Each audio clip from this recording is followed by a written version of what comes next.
decided that not only are we not going to have the Pledge of Allegiance, but there should be no American flag on the stage. Anybody who wishes may now, before they start, pledge allegiance to the flag. I pledge allegiance to the flag of the United States of America and to the republic for which it stands, one nation, under God, indivisible, with liberty and justice for all. I couldn't have started any better than that. That was precious. Nice. Okay, so now we know the mindset. So they hate their own country now. Why did they do it here? Community conversation. My name is Beth Greely, and I am the current chair of the Holliston Democratic Town Committee. And this was the first of our 4 events that we have planned for this year, which will all be conversations on topics that we think would be good for our community to discuss. We have decided that really one of the worst things about politics is the lack of discussion and conversation. And that in a town like ours, we want to be able to promote the ideas and exchange of ideas. And hopefully people can respect each other, learn some things from each other, and have some great discussion on the topics that we're moving forward with. So tonight, well, currently they're in development, but in May, we don't have the details on it yet, but we're going to be having an evening on a discussion on global warming. We have a short documentary which is called Chasing Ice, which will be featured, and then we'll have speakers who can inform us to information on this. So we hope you'll join us in other events. And the other thing that we think is really critical is that there's a lot of misinformation out there, and that people need to find a resource for good information. We feel like we've put together some really wonderful professional people who have expertise in different areas, and we hope that you will have a listen and see what you can learn here tonight. Thank you so much, Beth. And welcome to everyone here this evening. I thought I was going to have to encourage people to move down in the front. You understand how people behave in church, and I thought that I'd have to say, come on down, because then we can see you and interact with you better. But I don't think there are that many seats left. And for the people in the back, I encourage you to take a seat. Take one of the seats if you can. Actually, the fire chief has just said that we really can't have this overcrowding in the back, so everyone needs to find a seat. Folks, everyone has to be in a seat, please, or we are going to have to shut the meeting down. Please move. Everyone to a seat, please. I will. You know. No, you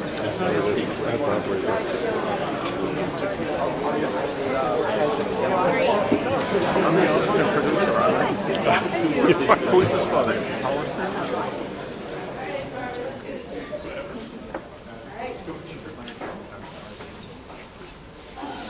I'd like to begin just to get a sense of the audience. Excuse me. Can people, it's hard for us to see up here, can people who are from Holliston, how many of you are from Holliston? Could you just stand? Okay, and how many of you can sit down, how many of you are from neighboring communities? Within, contiguous with Holliston.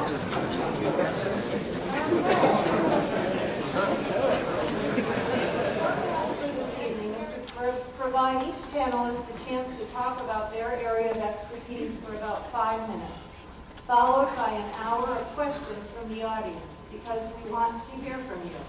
But I would emphasize that they are questions I don't want people coming up to the mic and making statements, just questions. We want you to be active participants tonight, not just passive listeners. Microphones have been provided in the front of the auditorium at the end of the aisles for this purpose. You should identify when you do get up for questions, your name and where you are from. You should direct your questions to one particular panelist, but the others will, in some cases, have a chance to jump into the conversation. We'll have a brief wrap-up with the panelists at the end of the evening. Let's talk guns, because we have to. Tragedy isn't one school shooting, horrific as it was.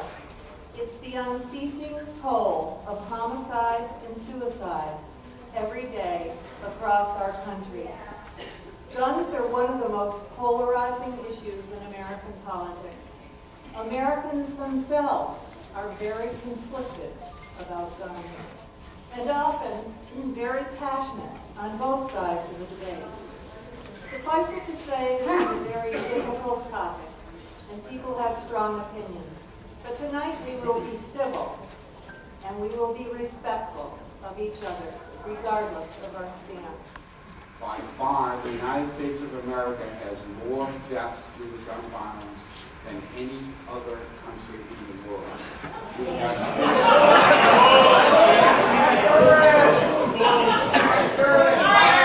Please, we're not going to have that. We're not going to interrupt the panelists. He's got to tell the truth. You must listen to him respectfully. You can ask him questions later, but right now he is going to talk and you are not.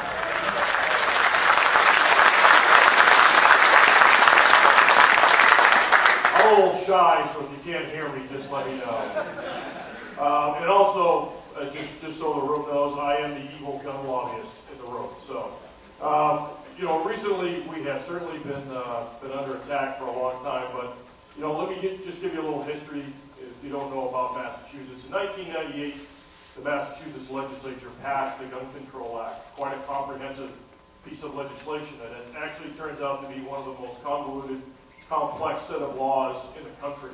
There's literally a 400-page book that is published by a retired police chief on how to begin to understand the Massachusetts gun law. Any citizen that needs a 400-page book to begin to explain to them what is expected of them as a citizen just simply needs to be thrown in the trash and started again.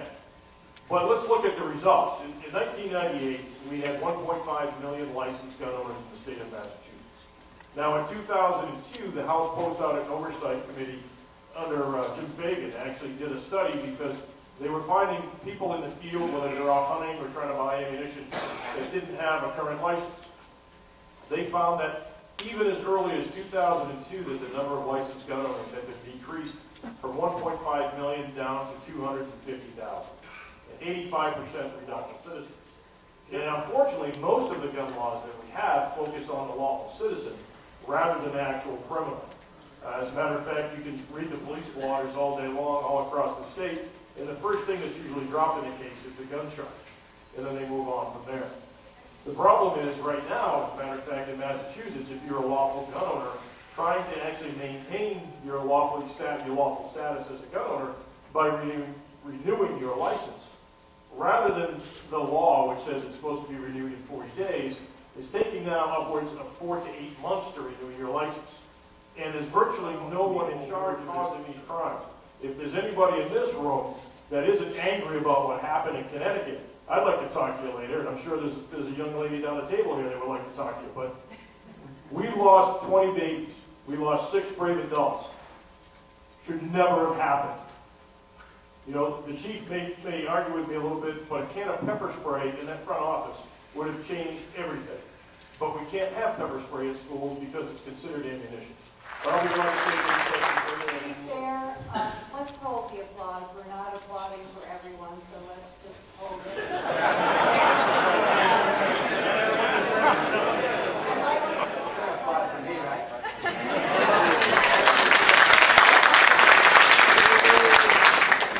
I always like to get a turd because I don't get it out.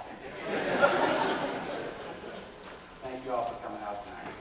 I've been at this. The NRA succeeded in requiring that all evidence from background checks done by the ATF&E would have to be destroyed within 24 hours, thereby assuring that the ATF&E couldn't find where the gun originally came from in the event that they found it in a crime situation.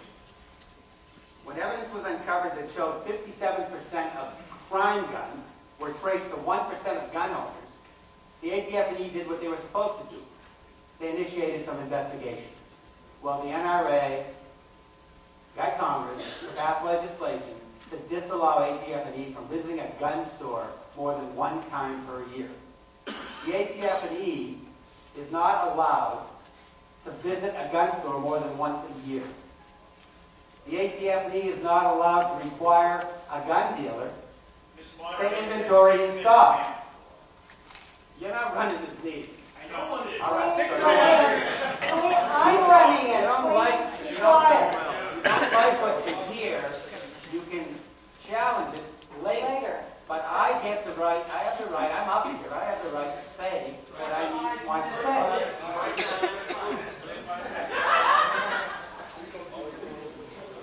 All right, I guess. So I'm going to question authority and continue here.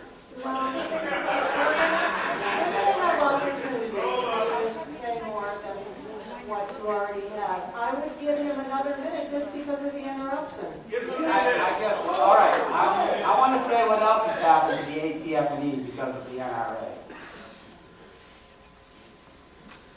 Through their go-to guy, under the, Todd here in Kansas, the NRA sponsored legislation that they attached to bills that would not allow the ATF&E to share crime data information from crime guns that he's got in crime with law enforcement officials or with the public. They denied the ATF&E from sharing information of crime guns with law enforcement and with the public.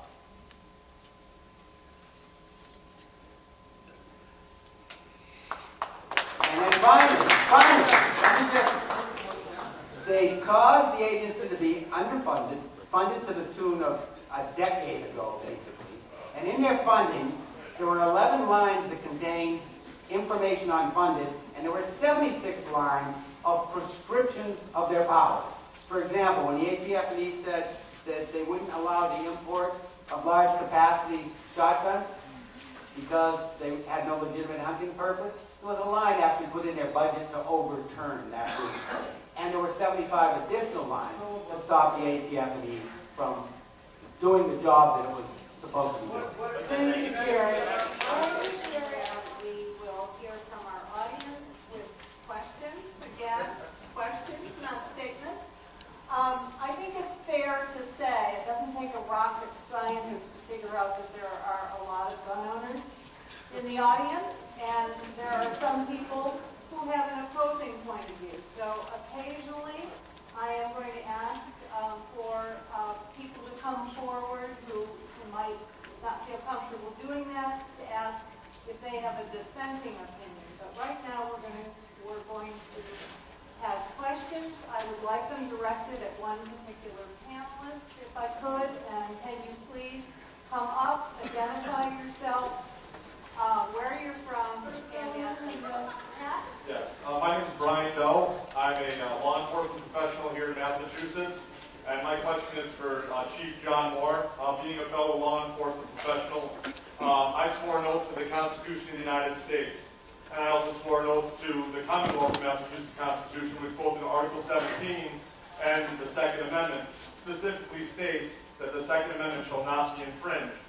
And as a law enforcement professional, I'd like to know, from your perspective, if Representative Linsky's bill is passed, in regards to having a quote-unquote assault weapons ban, and also, in regards to insurance. Where's the question? Okay. As a law enforcement professional that's sworn oath to the United States Constitution, not to politicians, will you uphold your oath to the Constitution of the United States?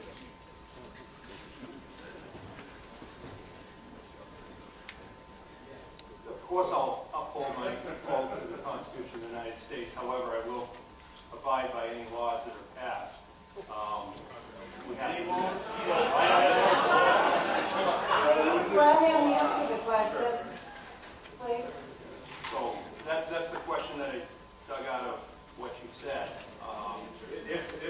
if that law violates the Constitution, it is an unjust law and thus no law at all. So it is your duty to stand down and not execute an unlawful order or an unlawful law. There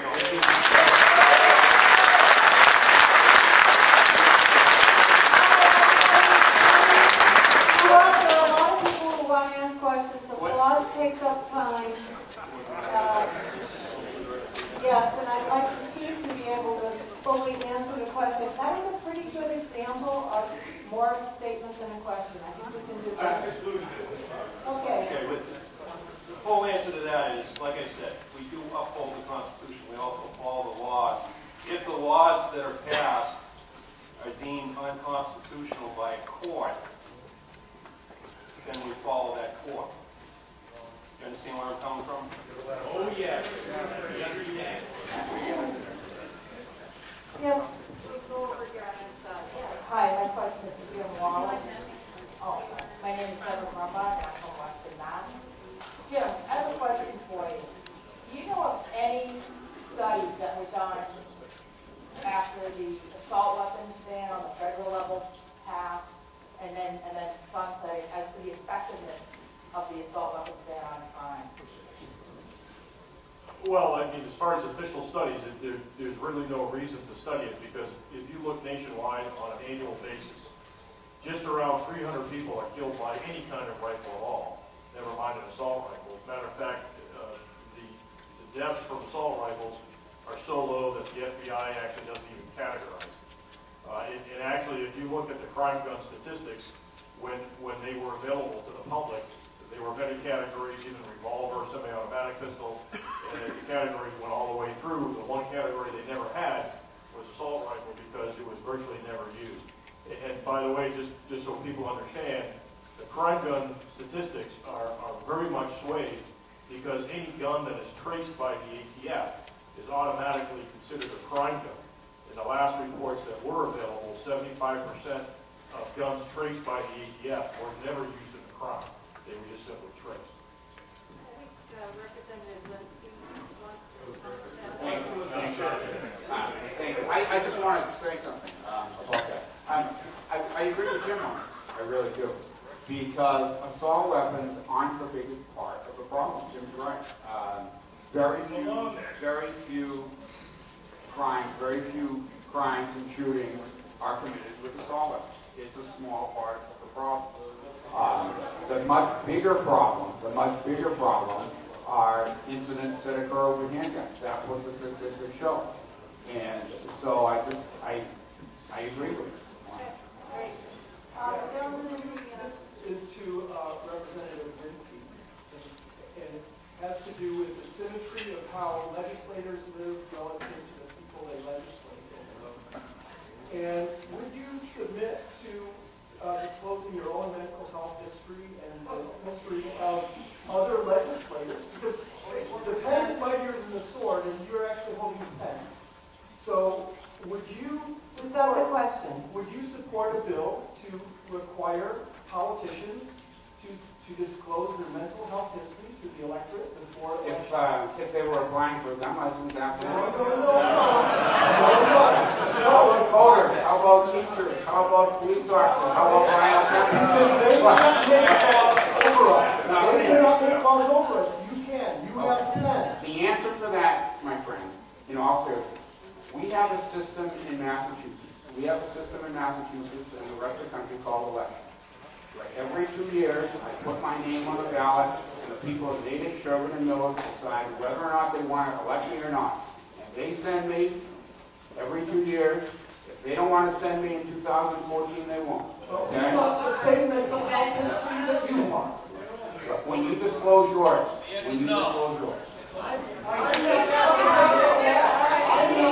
Okay, you got your question. Over here.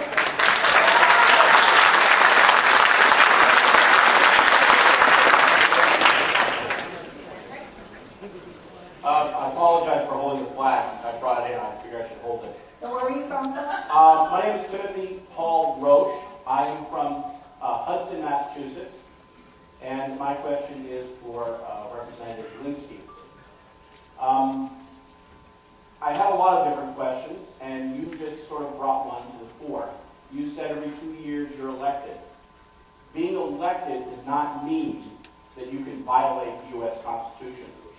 Do you remember the oath of office you took, and have you read the U.S. Constitution? As a matter of fact, sir, I do, and I have.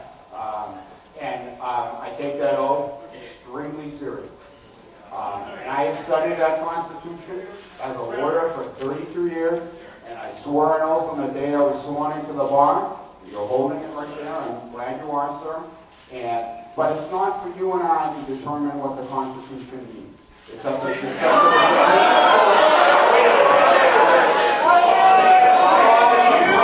Court of the United States of America.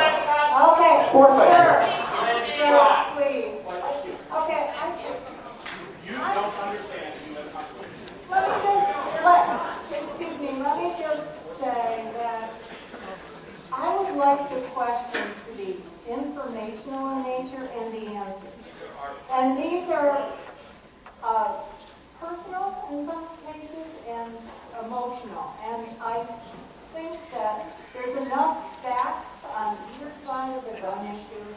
If we could just reflect on those and make sure that our questions address something that's already been said by one of the panelists. Okay? Over here, sir. Thank you, Mayor. Good evening. My name is Bob Cannon. I live in Natick. I'm a paramedic. I'm an NRA instructor on range safety job, so I'm proud of that. Basically, a lifetime gun owner. My question is a framework of, I heard Mr. Linsky refer to us as, he said we should listen to our rulers. Guess who the ruler is? Anyway, in the framework of that, my question is for Jim Wallace.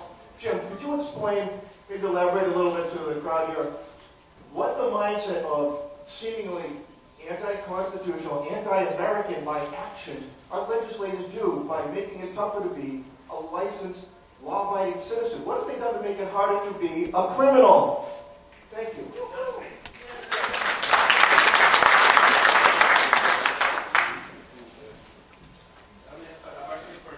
Yeah, I don't know if there's a real question in there as far as what's going on in the State House, but you got to realize is what happens in the State House takes an awful long time.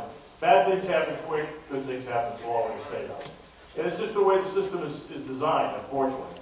But actually, in many cases, we're fortunate that it is that way. Can you imagine if bills could be passed in the State House in a 24-hour period with no hearings and no second readings and no third readings? Exactly. Well, exactly, New York State, but we don't do that here. And luckily, the process for that is slow.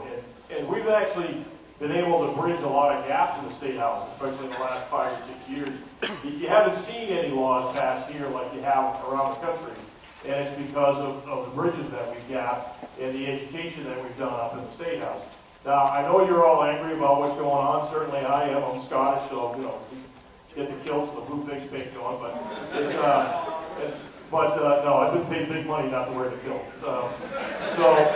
But we really need to approach this as professional. Everybody here admires and respects the Constitution. The people up in the building, whether you like them or not, have a tough job to do. Some we like better than others, but you still have to respect the fact that they're looking at pieces of 7,000 pieces of legislation in a given year. Certain things are very much important to us. They are being hammered by people from the outside to find an answer to Connecticut. And quite frankly, sometimes the worst things that get to the State House are things that there's no answers for. Connecticut, there's no amount of legislation that you could have passed that would have stopped Connecticut shy of making sure that anybody who was ever diagnosed of any kind of mental illness was in prison permanently. Police in the school. It's very interesting when you go to that fact. But anyway, thanks.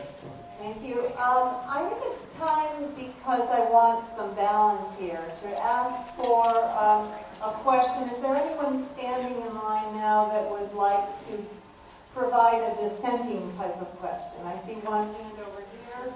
I'm here in Holliston, and I'm a member of the Democratic Town Committee, so I helped put this together just in the interest of full disclosure. And I also have a license to carry pepper spray. So,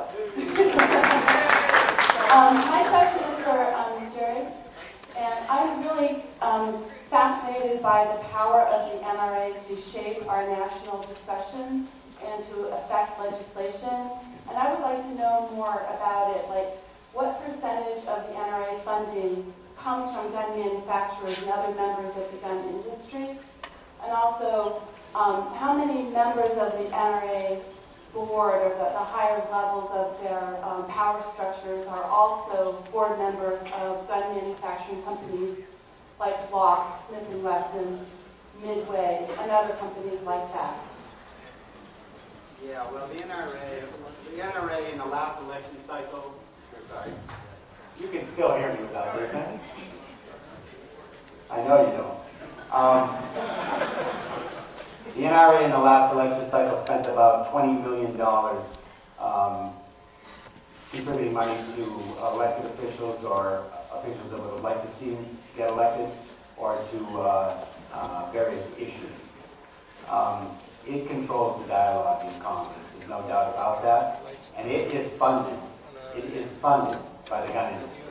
So when we say the NRA, is responsible for these laws, it really isn't. It's the gun industry. Now, the Shooting Sports Council has identified the gun industry income, or the impact, annually in the United States of about $33 billion, with a B, billion dollars. That's a lot of money. They can sell guns to as many people as the NRA pretty much allows through its legislation and through Congress. So the NRA has managed to allow 40% of gun sales in this country to be done without background checks. It's managed to arm criminals. It's managed to arm terrorists. It's managed to arm mentally ill individuals.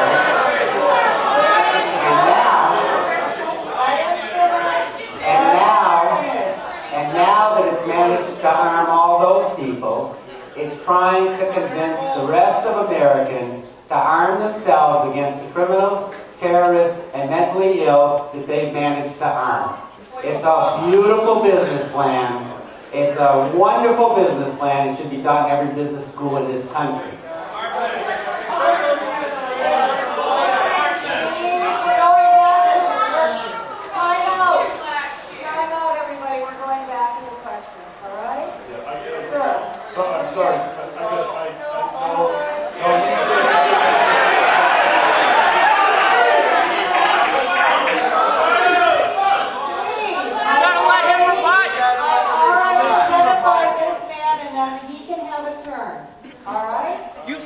Deck against him. You got to let him I rebut. already pointed to him to ask his question.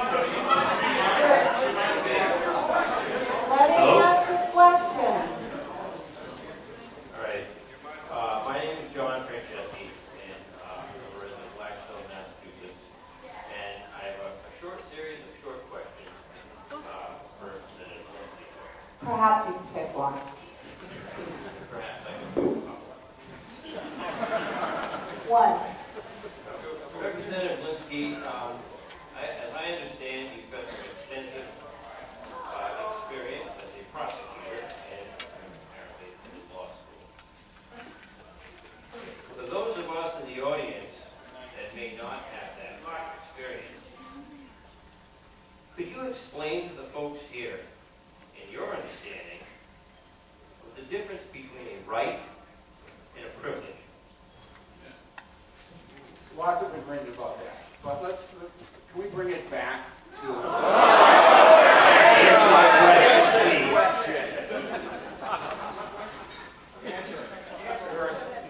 We live under the Constitution of the United States of America and a Constitution and a Declaration of Rights. We're talking about the Massachusetts Constitution because that's called the Declaration of Rights, in case you haven't read it. Okay? So, right, and I'm glad you do, because it's an important document. Look, those are questions that, treatises are written about. I can't give you a 2-second answer or a 10-second answer, okay? Well, I want to bring it to a specific question about laws. It's up to, as I've said this before, our laws, and the chief talked about this before. Okay, we live, if I can finish for a second. Okay.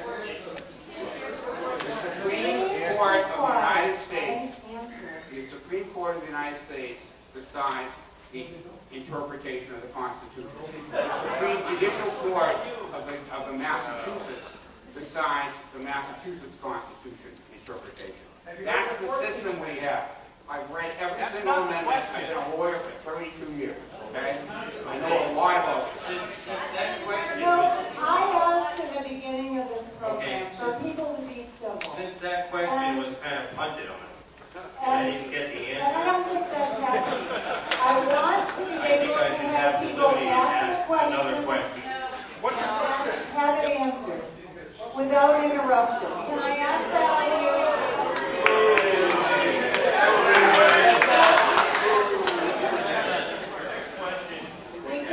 We're going to go to the next question, sir. I need somebody from the other side.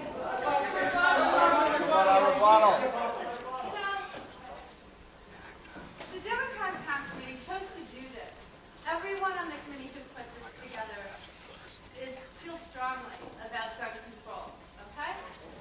But listen, we invited you to our house. Our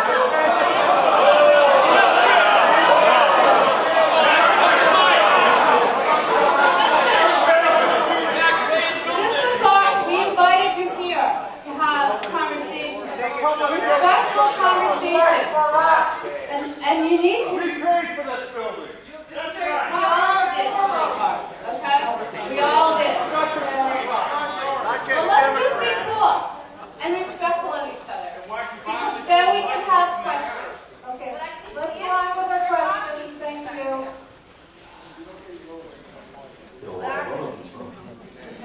Al Prescott, I'm a biomedical scientist from Westford. If you'll indulge me just 1 second, I'd like to make a statement and then ask a question. The statement is, I'm a gun guy, just full disclosure. I would appreciate if my fellow gun folks wouldn't talk over other people, please.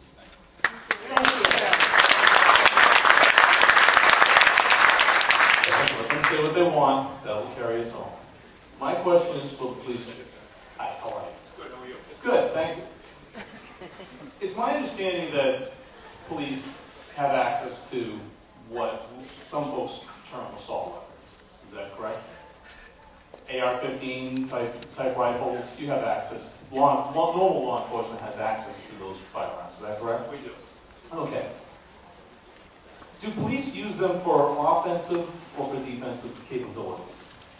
I mean, my understanding, just thinking about this, is that police, if they have to arrest someone, they don't kick down a door and just start shooting indiscriminately or anything crazy like that. So you have access to these firearms for defensive capability. Is that correct?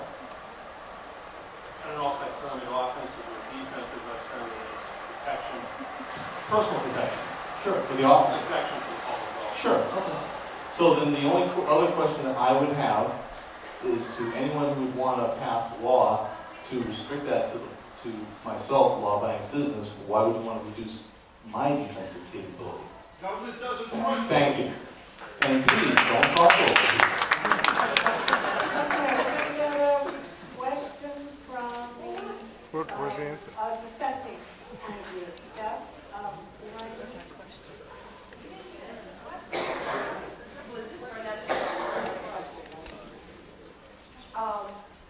This is to you, Jim. I understand that in the United States there's around 350,000 guns stolen every year. And I think we can guess, maybe Chief Moore can confirm this, that very few of these guns come back. So this happens year after year. It's like there's millions of guns that have been stolen. They're in the hands of people who should not have them. My concern is mainly for the children who are dying in inner city. Do you have any suggestion of how we can get these guns back? How we can bring this genie that's out of the bottle back in so that we don't have these guns in the hands of people that have not been, they're not the owners. Thank you. Yeah, absolutely. You know, I honestly can't tell you, I don't have the statistics of what guns are stolen, but let's just say agree with what you said for now. To the biggest thing we can do to make sure that people who shouldn't have guns basically don't have the freedom to access them in the first place. You know, one of the debates I had several years ago with John Rosenthal from Stop Handgun Violence, when he asked me, Jim, can't you at least agree that a level 3 sex offender should have to have a background check before they buy a gun? My question was, let's back up a step. Why are we releasing people from prison who we know are so dangerous we're going to bolt a GPS to them? How about we start dealing with that question first? One of the major things that we actually filed in the last couple of sessions was actually a piece of legislation. We filed it in our big omnibus bill, but we also filed it separately as a piece of legislation, was to create the Criminal Firearms and Trafficking Division of the Massachusetts State Police. And in our legislation, that division would be attached right to the Attorney General's office, and it would be their job to investigate and prosecute any serious gun crime. We're not talking about licensing infractions, you didn't have the right license for the right gun or whatever. But we're talking about aggravated assault with a firearm, we're talking about homicide, we're talking about the serious gun crime. And the idea behind it was if we had one unit of the state police, who's obviously going to need the help of all the local officers as well, but if you have one unit in charge of this stuff in the entire state, they are quickly going to be able to figure out who's really involved, where are these guns really coming from, because we know they're not coming from gun shows in Massachusetts, that's for gun show. So if you had one unit that was dealing with that, you could then start to get parameters and common denominators across the state and really be effective in law enforcement and actually start putting some of these gun traffickers in prison and locking the door and, for as far as I'm concerned, forgetting about it. So that's one of the easy lessons that we can take and move forward with if we can get that legislation passed.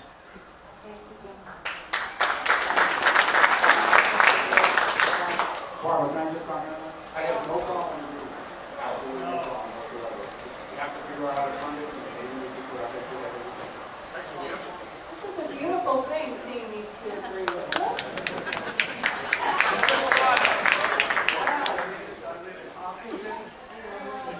NRA certified safety instructor. I'm an instructor for the Massachusetts Mass Wildlife Hunter Safety Program as well.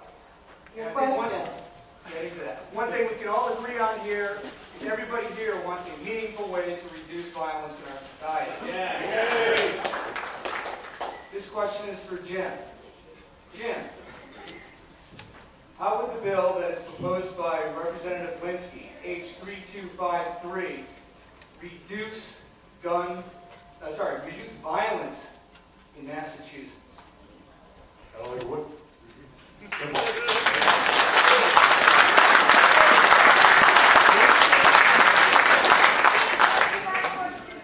Hi, my name is Corey Ryan. I've been involved in the mental health world for about 4 years. I've seen a lot of patients come in and out of locked facilities.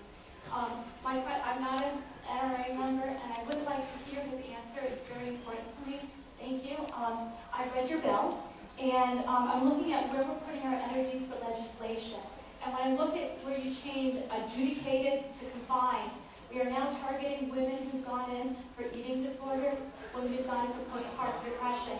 And why can't we spend our money on putting the police on the streets and our energy on putting them on the streets? I voted for Patrick because he promised that. And why can't we do that? $1.9 billion of money he's looking for. I'd like to see some of that money put to the police on the streets so kids are not getting killed because of drive-by shootings.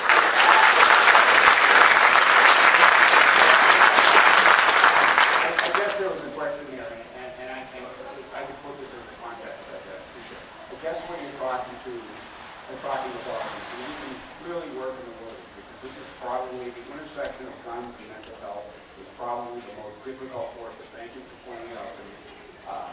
Probably the most difficult part of a piece of legislation to write, as you know. What she's talking about is the following issue. Massachusetts is one of only 7 states in the country that is not submitting data to the federal database in the National Instant Check System. Let me try to explain this to you. I'm sure everyone here who's gun owner knows that when you go buy a gun in a gun store, they run your name through the National Instant Check System. And what they're doing is they're checking to know whether under federal law you're a prohibited person. Under federal law, if you've been adjudicated to a mental health institution, you are a prohibited person under federal law to purchase that gun, as well as some other disqualifiers if you're a felon or committed certain other crimes.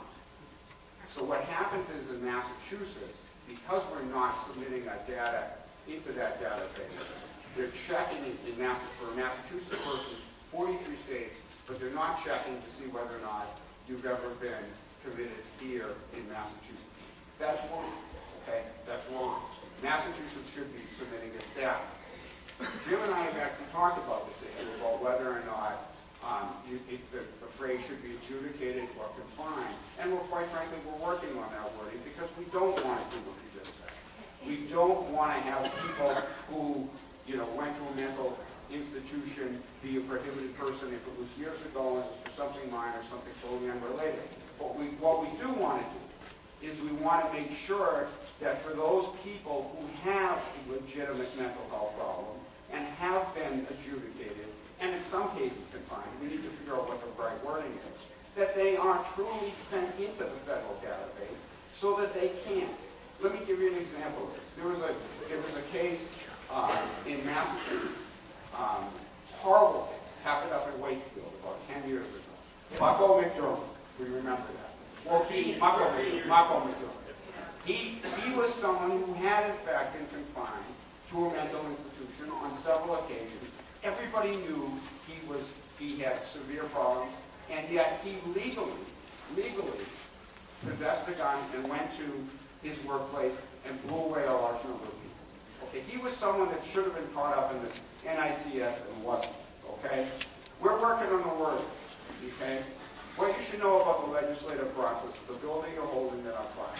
Okay, no bill that ever gets filed, whether it's on this or whether it's on health care or taxation or anything else, ever gets enacted exactly the way it's supposed to be.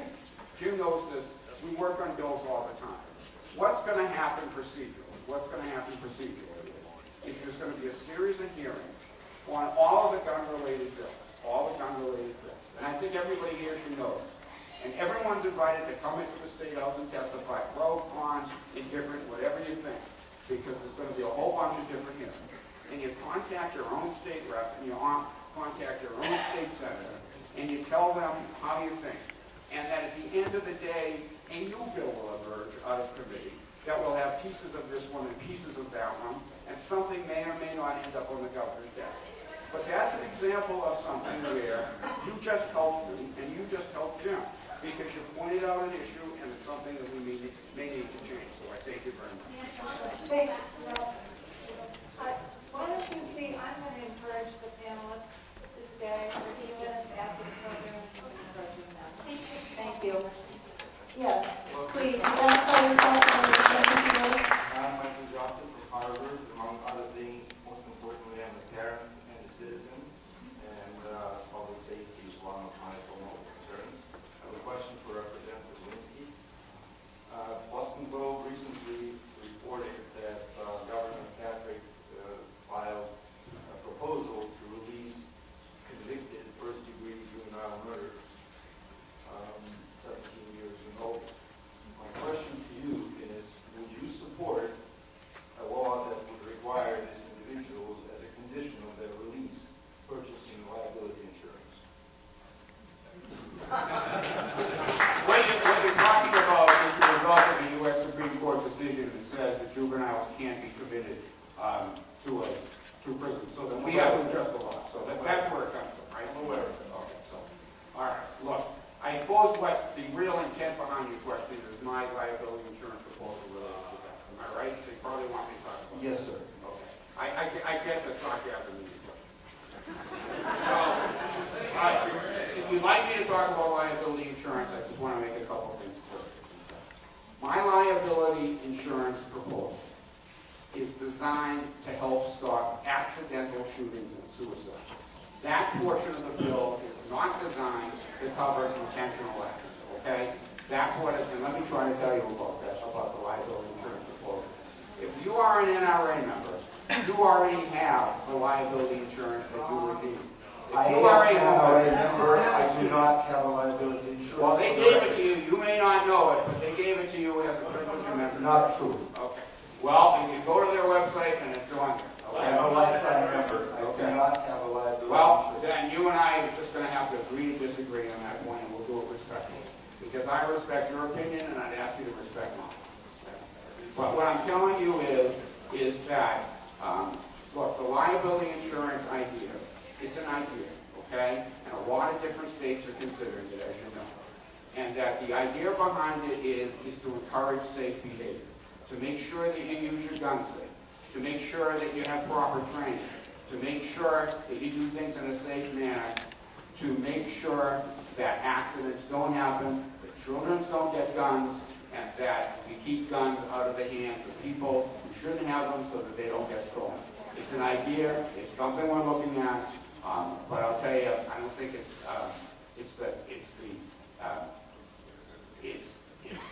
something that is a portion of the bill and is designed to get after accidental shootings. It's not intentional. Is it yes or no? It was a foolish question, money realized. Well, the feeling is here. I'm very glad to hear that you think it's a foolish question. I can assure you the feeling is mutual. And I would like to follow up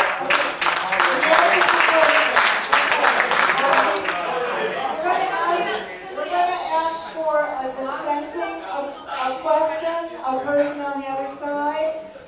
Is there someone who would like to ask a question that feels differently than the majority of the others? Sue? Recognize her. Okay, my name is Susan Handgun. I do live in Holliston. And I have to say I feel extremely alone in a very large crowd. I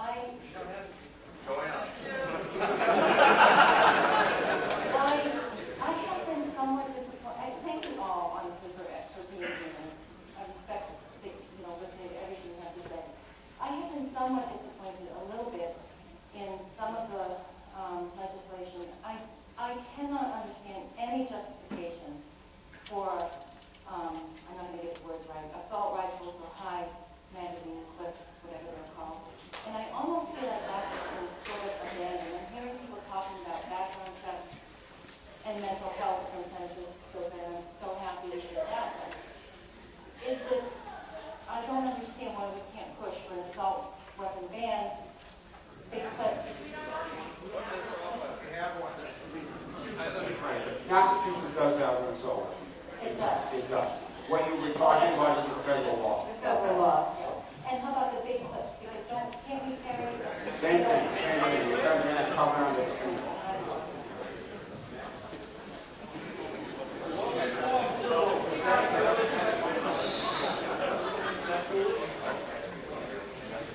Yes. Hi there. I'm Mike Farquhar from Acton. I am an NRA member. And 41 years ago, I was in Vietnam when a fairly peaceful and unarmed people were overrun and slaughtered by the thousands. So my question for Mr. Belair, who I heard voice a great deal of frustration that the ATF is hogtied by the NRA about background checks. Your question, sir. My question, sir, is, if we need background checks, how are we going to prevent the ATF from smuggling assault weapons into Mexico? And can we please get a background check on the President of the United States?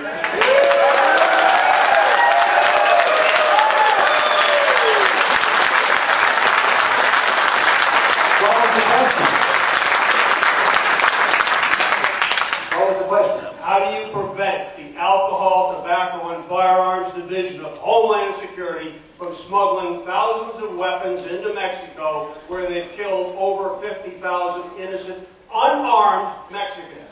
Who smuggled them in? The ATF-E? Or the people who bought? Under Fast and Furious, people, the ATF-E didn't bring the guns to Mexico. The guns were purchased by straw buyers. The ATF-E was notified by a gun dealer that there was people buying from him that he suspected he was buying a lot of AK-47s, and that he suspected were buying them as straw purchases and bringing them to Mexico. The ATF-E then took that gun dealer and said, what? They didn't have anybody tracking it once those guns got into Mexico. And there were about 2,500. Many times, there were F-7s, there were AK-47s, there were AR-15s, there were a number of guns, 2,500 of them, that went there. Now, the AT&T didn't do their job by following these guns once they got to Mexico. And a couple of them came back and killed some Americans, and killed thousands of people in Mexico as well. They've now recovered some 700 or 800 of those guns, but there's still a whole bunch of them. No, they have. Yeah, well, they recovered 767 of the guns so far. Well, they have recovered 767 guns at last count, and there were 2,500 total that went down. So they haven't recovered some 1,800 or whatever it is. But no, that's what happened. That's what Fast and Furious was. Thank you, Mr. Belair. I think a lot of people understand about Ask your question. Did the gun dealer come up with the name Fast and Furious? Please. On to the next question. Next question. Excuse me, I'm asking for a dissenting view right now.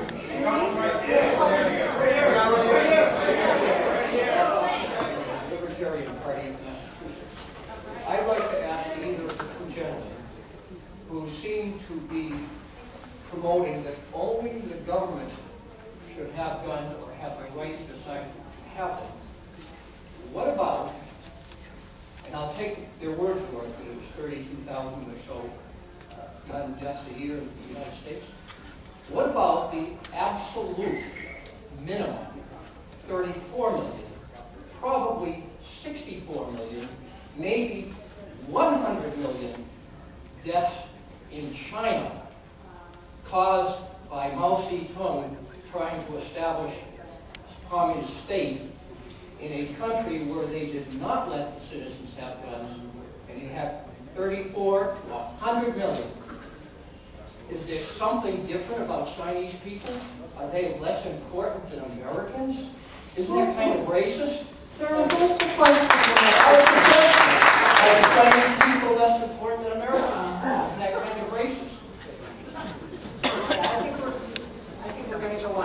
I just want to say that I think in America, we fight our battles at the ballot box, thank God. And that's not what happened under Mao. So we do fight our battles at the ballot box. We have been doing that for many, many years, and we're going to continue doing it forever. Nobody is after your guns.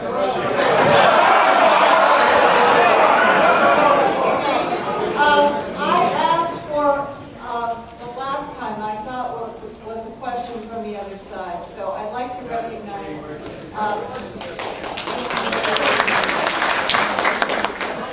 Thank you. I'm Elaine Doyle, and I am from Holliston. And my question is for the chief and others if they want to comment. I'm just wondering if ever we've had in Holliston a gun buyback, and is that anything that you'd be thinking about? And what's the views of other people on that? To my knowledge, there has never been a gun buyback based on past figures of crime or violence in this town. I don't think it would work in town. I don't think it would be feasible, but I'll pass it on to anyone else on the panel who might want to answer that. I've participated in some gun buybacks. I wasn't very, I didn't think they'd be very effective, and I was right. For the most part, the guns that come in are old guns, people that had maybe a husband died and there was no shotgun left in the house, or some old antique. But you get some, but they're rare. Generally, you don't get the guns in front. I just want to add that the town of Bedford recently sponsored the minister and the chief of police joined forces and generated some money for a buyback program, and it was widely advertised, and they only got 3 guns. So I suppose that's 3 guns that no longer exist, but it wasn't particularly effective. I mean, You know, traditionally, we have not supported gun buyback programs for several reasons. We have attended a few. Worcester actually has one that brings in quite a few guns. But our main problem is sometimes people will bring in, Jerry mentioned that, maybe it was a widow or something.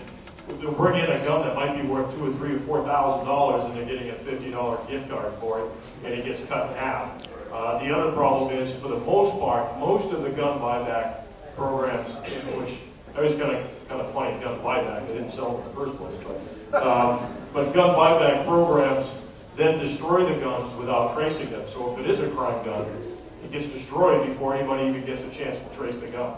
So, if a criminal was bringing a gun in, there's complete amnesty because it's destroyed before it gets.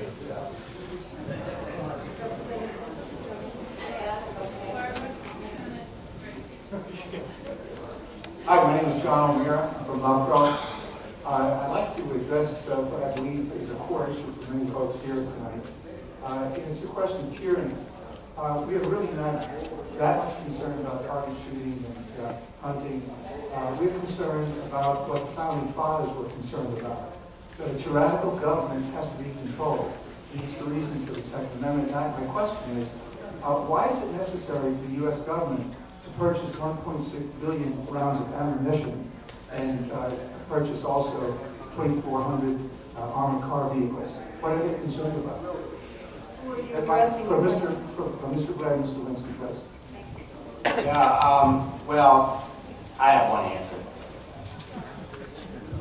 I have just one answer.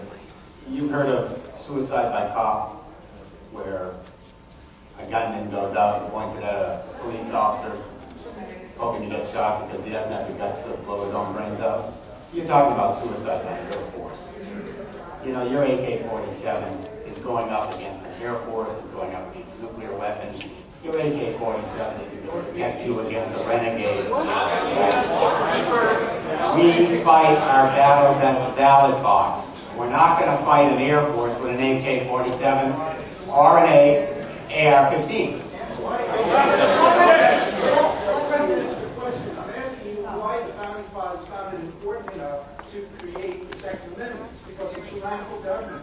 And that's what many of us are concerned about. Right. Yes. Yeah, I just answered the question.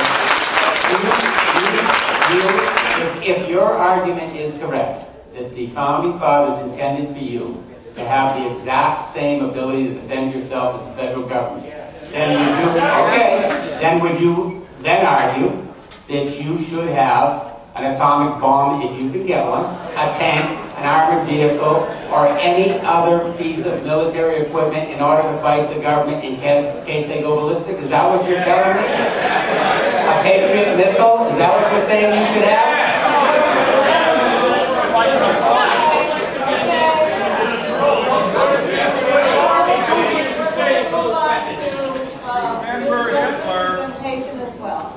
Hi, thank you. My name is Brandon Nabom. I'm a senior software systems engineer, and I live in Lowell, Massachusetts. And my question is for Representative Linsky. The Second Amendment says that our right to keep and bear arms shall not be infringed. However, you're proposing that we have liability insurance before we can have this right to keep and bear arms. Would this not be analogous to saying, before I could post an editorial, write a blog, or even speak in this microphone, that I would have to buy liability insurance in case I were to libel or slander someone? And what kind of a society would we have if we start taking away the constitutional rights of the poorest people in our community? We would have one, we shouldn't be taking away the constitutional rights. I fully support the Constitution, including the Second Amendment. But let me answer the question, and I'd love to be non-interrupted. Okay? We live in a country where the Supreme Court has issued two recent decisions on the Second Amendment, the Heller decision and the McDonald. And in those decisions, that found an individual right to keep and bear arms. We all know what Heller and McDonald did. They also wrote that it is not an absolute right to keep and bear arms. There are certain points. This is the Supreme Court and we live under the Constitution.